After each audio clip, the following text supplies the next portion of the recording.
رب أعوذ بك من همزات الشياطين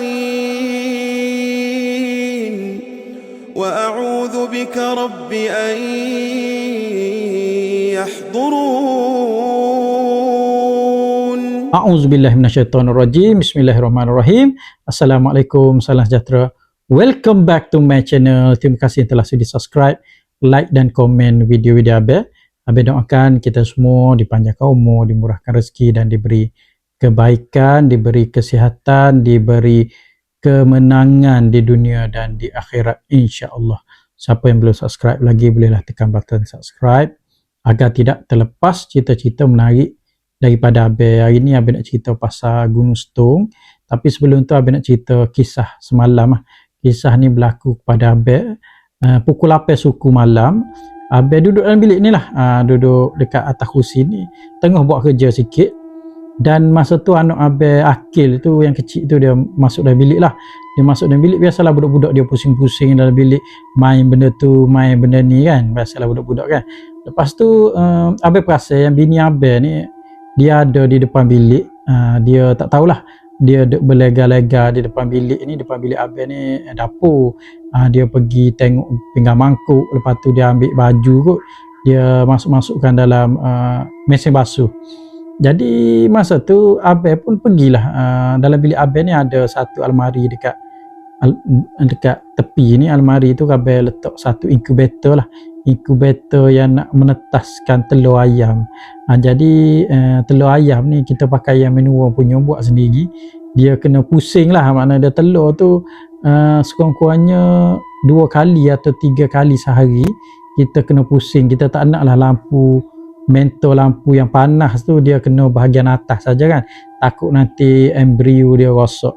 Jadi masa Abel duk pusing tu, kira banyak jugalah pusing, 2-3 minit jugalah duk pusing telur tu. Tengah-tengah pusing telur tu Abel dengar bunyi bising sikit dalam bilik depan, bilik tidur utama Abel lah. Dan Abel tengok anak Abel dah tak ada lah. Anak Abel dah tak ada dah. Jadi Abel pergilah jalan kaki, pergilah ke bilik nombor 1. Tengok-tengoknya wife dalam tu duduk gosok gigi dalam bilik lah. Dalam bilik pula, duduk gosok gigi dalam bilik air. Bilik air Abel ni tak ada, dia punya kunci dia tercabut. Jadi budak boleh tolak je lah pintu bilik tu kan. Jadi Abel tengok si Akil ni, dia dah ada dalam bilik air dengan ibu dia. Dia duduk main siram-siram kaki ibu dia lah. Jadi ibu dia ni bising sikit lah, suruh jangan siram dia kan. Jadi Abel cakap lah kat wife, tanya bini Abel. Abel kata dia, kenapa tak kunci je pintu bilik ni, tak bagi Akil masuk kan. Dia kata dia dah tutup lah pintu, cuma tak kunci lah. Dia kata kenapa abang bawa Akil letak kat sini. Dia kata mestilah Akil masuk dalam bilik ni, bilik air ni kan, dan toilet ni kan. Abel macam blur sekejap. Abel cakap dalam hati, bila masa aku bawa Akil masuk dalam bilik tu kan. Jadi Abel dah pelik dah. Abel confirmkan dia, betul ke abang ke bawa tadi? Iyalah, abang buka pintu bilik, lepas tu pimpin Akil tiba-tiba tinggal dekat toilet ni, dia kata. Jadi masa tu kita dah rasa macam pelik dah kan, dah rasa krik-krik dah kan. Dan rupanya yang dia nampak tu memang betul. Dia nampak Abel masuk dalam bilik sambil pimpin anak Abel ni, dan Abel lepaskan anak Abel ni depan pintu bilik air. Lepas tu Abel keluar semula daripada bilik tu, datang balik tempat bilik ni lah, tempat abang buat kerja ni. Sebenarnya bukan Abel yang dia nampak tu. Abel tak tahulah apa ke bendanya, hantu jenis apa ke. Boleh pula Akil ni, anak Abel ni pergi pegang tangan orang yang dia sangkakan Abel tu masuk dalam bilik nombor 1 ni lah. Jadi masa tu dah rasa macam terkejut juga. Jadi wife Abel ni dia kata, ush, janganlah macam ni Abel. Dia kata dia takut dia tak boleh tidur sebab duk ingat benda ni. Jadi Abel pun ada mesej bos Abel. Bos Abel ni dia jenis pandai sikit lah bab-bab mistik ni kan. Jadi bos Abel kata, dia bukan kata lah, dia tanya Abel, hari ni ada pergi mana-mana ke? Kata tak ada pergi mana-mana, tempat pelik pun, kata kat dia. Cuma lepas asar tadi, lepas asar petang tu, Abel biasalah buat kerja tepi-tepi rumah-rumah Abel ke kawasan hutan-hutan sikit kan. Dia kata mungkin ada benda ni dia mengikut Abel. dan dia cuba menyamar jadi Abel, pimpin tangan Abel tu masuk dalam bilik satu lagi lah. Wallahualam lah, itu cuma sekadar dia punya panggil, sekadar dia punya teori dia lah. Okey, kita lupa cerita tadi, cerita Abel nak cerita ni pasal Gunung Stung. Okey, Gunung Stung ni antara gunung yang tercantik lah, pemandangan tercantik di Malaysia ni lah, dan dia merupakan satu tempat yang ada air terjun 7 tingkat. Air terjun 7 tingkat, dia panggil air terjun Jelawang. Air terjun ni merupakan air terjun yang tertinggi di Asia Tenggara. Abel memang dah lama dah teringin sangat nak pergi ke Gunung Stung ni, tapi belum ada rezeki lagi untuk sampai. Dan tempat ni memang sangat menarik, dan siapa yang pernah pergi je tahu kecantikan dan keseronokan semasa berada di Gunung Stung lah. Jadi ada satu cerita ni, Abel ada terbaca, pencerita ni kita kenalkan nama dia sebagai Azrul lah, senang kita nak faham. Jadi Azrul ni dia join program Rakan Muda. Kira cerita ni cerita lama lah, zaman Rakan Muda lagi kan. Dulu kan Malaysia ada lancarkan program Rakan Muda. Jadi dia ni daripada Johor, peserta ekspedisi untuk menawan puncak Gunung Stung. Dia orang daripada Johor ni, geng-geng Rakan Muda ni mungkinlah, dia tak bagi tahu pula berapa orang, mungkinlah dalam 20 ke 30 orang kan satu bas ni. Jadi daripada Johor pergi ke Dabung, Kelantan ni memang lama lah, makan masa 8 jam. Jadi dah 8 jam tu bas ni dia sampai di kawasan sekitar kaki Gunung Stung ni pukul 8 malam. Jadi geng-geng Rakan Muda ni siapkan kemah lah, siapkan kemah untuk bermalam pada malam tu di kaki Gunung Stung. Dan di kaki Gunung Stung ni memang dah lengkap, agak lengkap lah dia punya fasiliti lah, maknanya ada surau, ada tempat mandi, ada chalet, ada kedai makan. Jadi seronok lah dekat bawah ni. Dia orang semua ni pacak-pacak kemah. Lepas pacak kemah ni siapkan makanan semua, makan ramai-ramai. Lepas tu malam tu memang aktiviti bebas lah. Jadi Azrul ni dia tengok member-member dia ni ramai yang mandi dekat sungai di kaki gunung ni, tapi dia tak berani sebab dia rasa macam agak seram. Mungkin dia ni jenis mudah rasa lah, dia rasa macam ada benda je duk perhatikan geng-geng dia orang ni lah. Jadi dia tak berani nak mandi sungai. Tengok memang kiri kanan ni gelap lah kan dalam hutan, dan dia mandi dekat tempat mandi yang disediakan oleh pengusaha dekat situ lah. Jadi lepas pada mandi apa semua ni, dia join satu grup lah. Join satu grup, duduk, mungkin dia pakai voice ke apa, ramai-ramai duduk kat situ. Jadi masing-masing banyak lah cerita sambil berkenalan dengan peserta-peserta ekspedisi yang lain lah, yang dia tak kenal lagi. Jadi dah sampai dah tengah malam, ramai dah yang masuk ke kemah masing-masing tidur. Jadi si Azrul ni nak masuk lah ke dalam kemah dia. Masa tu dia punya kawan dia dah tidur dalam kemah, dan masa dia berjalan pergi ke kemah dia ni, tiba-tiba dia nampak ada kelibat lain dalam kemah dia. Dia kata terkejut, masa tu memang terkejut juga, tapi dia cuba husnuzon lah. Dia kata mungkin salah tengok kot benda tu. Dan masa tu dia tengok dalam kemah dia cuma ada member dia seorang tengah tidur. Jadi dia pun masuk lah untuk tidur di sebelah member dia dalam kemah ni lah. Tapi dia tak dapat lenakan mata dia. Mungkin dia teringat yang dia nampak kelibat tadi. Dan satu lagi, dia dengar binatang-binatang hutan ni kuat sangat bunyi, sampai dia rasa tak selesa dan tak berapa nak lena tidur. Biasalah dalam hutan ni macam-macam benda bunyi. Kalau orang tak biasa tu, dia rasa agak mengganggu juga kan. Esokkannya pukul 6, dia punya jurulatih ni dah kejut lah, semua dah suruh bangun dah.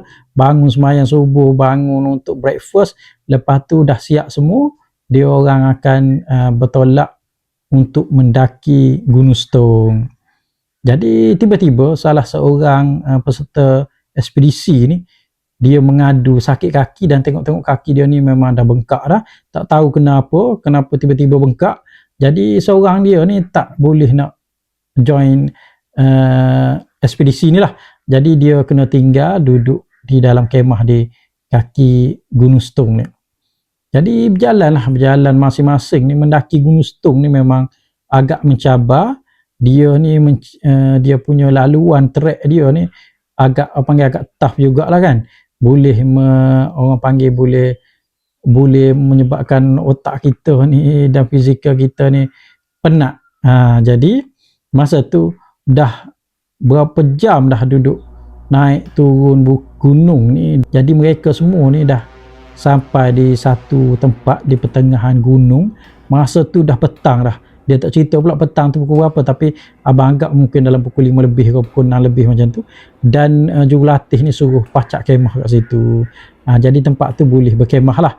Jadi siapa yang penat, dia tak larat sangat, boleh duduk rehat dululah. Sementara tu siapa yang rasa nak naik lepas pada pacak kemah ni, nak naik ke puncak, nak tawan puncak tu, boleh naik lah. Jadi masa tu ramai yang dah tak larat dah duduk tunggu dekat pertengahan gunung lah. Dia kata peserta yang join ni ada lelaki, ada perempuan. Jadi laluan trek nak naik ke puncak ni juga mencabar. Masa tu dah dekat nak maghrib dah. Dekat nak maghrib dia orang buat kerja ni, dia orang mendaki ni, dan ada di antara peserta ni dah penat gila dah letih dah macam tak larat sebab campur sekali dengan perempuan kan. Dan masa tu dia orang ni terpaksa perlahan-lahan untuk naik, dan dah sampai puncak ni dia orang semua happy. Bila dah sampai puncak ni biasalah bergambar-gambar semua. Dan masa nak turun tu dia orang kena cepat sikit sebab hari dah beransur malam.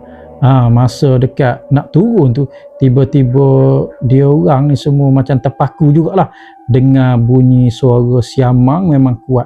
Siamang ni kalau duduk kawasan kita, kawasan duduk atas kepala kita ni, bunyi dia ni memang sangat bising lah.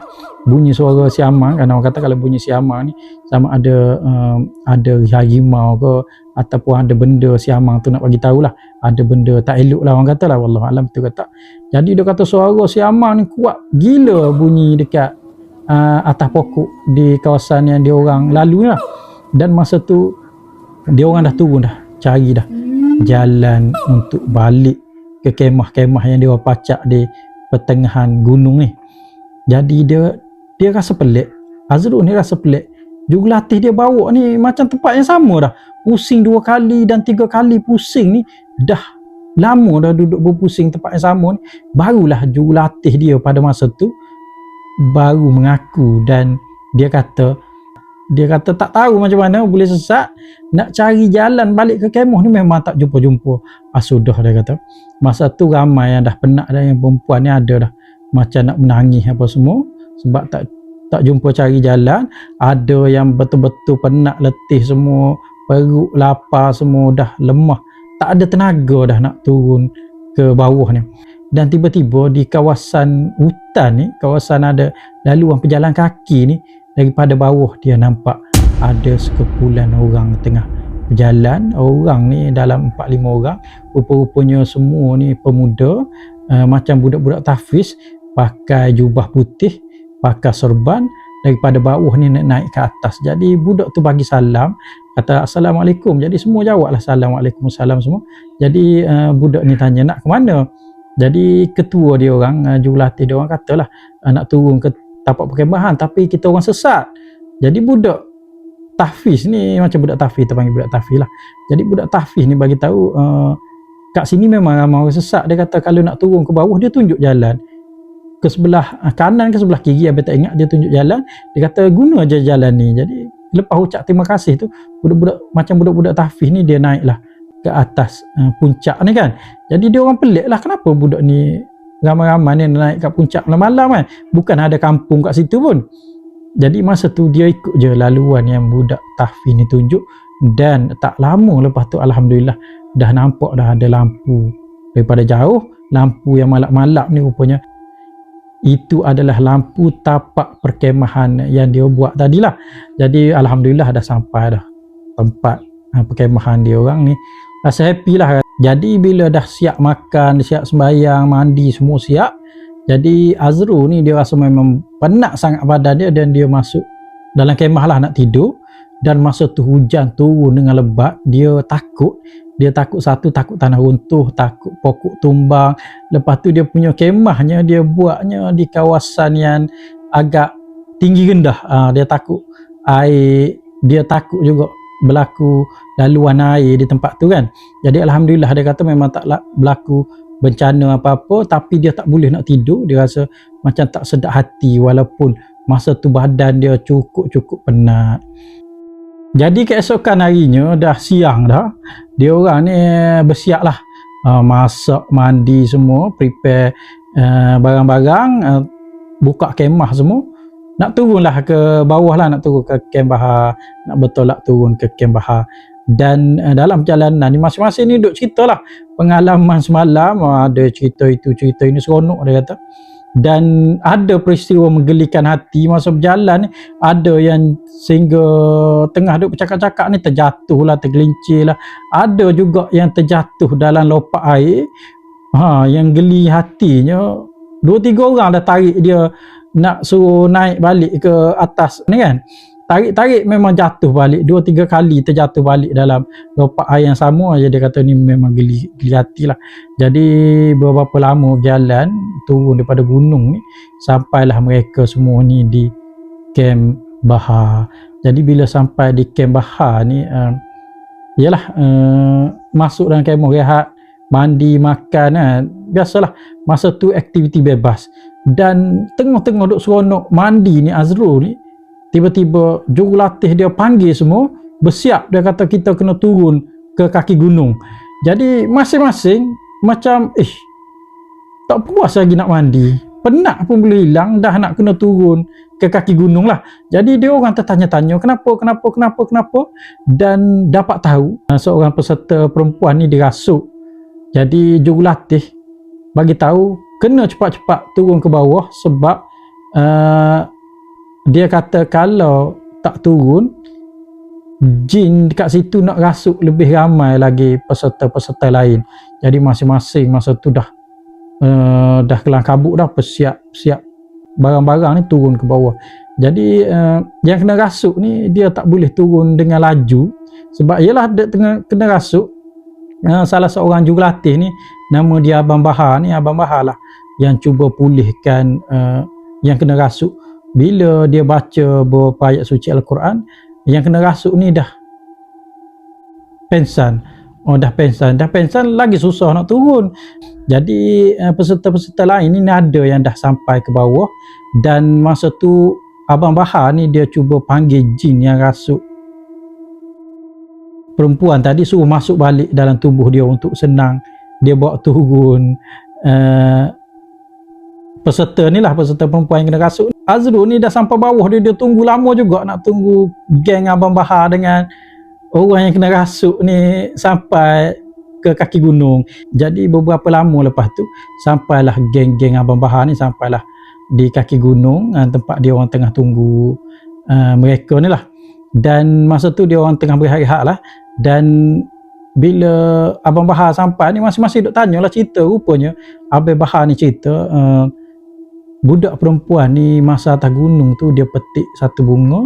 Bunga ni merupakan bunga yang kira bunga larangan lah kot. Bunga ni dia mengeluarkan bau 7 tahun sekali. Yang makna dia benda tu alam sebelah punya bunga lah.